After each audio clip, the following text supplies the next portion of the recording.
Inaangkin na rin ng China pati Batanes. Agad naman itong pinalaga ng DND at AFP. Ang detalye sa agenda report ni Ivy Reyes.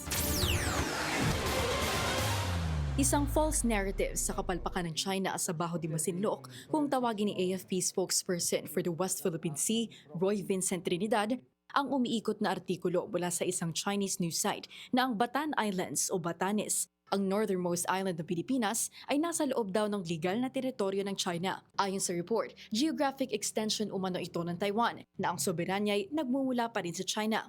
Ito raw ang dahilan kung bakit ang napagkasundo ang Maritime Delimitation Agreement ng Japan at Pilipinas sa nakaraang state visit ni PBBM sa Tokyo, Japan ay walang legal na basihan at validity. Sabi pa ng artikulo, may nasa 10,000 ibatan ng Batanes ang kapareho ang lingwahe at kultura ng mga tao ng Lanyu, China. It's ludicrous. However, ang delikado dito, sa kanilang closed society, sa tao nila, naniniwala ang mga tao nila dito. Kaya nila, brainwashed ang mga tao nila eh. So, ito'y concerning, kaso ito'y dapat labanan.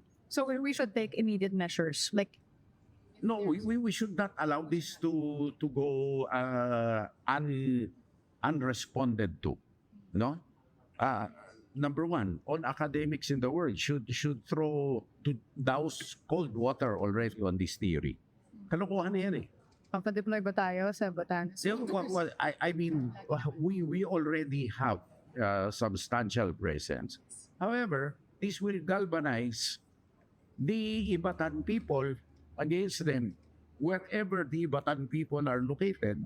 Wala pang pahayag ng Department of Foreign Affairs o ang gobyerno sa ngayon. Titingnan pa raw ng pamunuan ng DFA ang nasabing pahayag ng ilang Chinese scholar at magsasalita raw sila as soon as possible. Ang pinakahuling pahayag ng Malacanang, binabackupan ng Pangulo mismo si Defense Secretary Gibo Teodoro sa harap ng ipinataw na sanction ng China para pagbawalan ang pamilya ng kalihim na makapasok sa kanilang teritoryo. Para sa agenda, Ivy Reyes, Billionaire News Channel.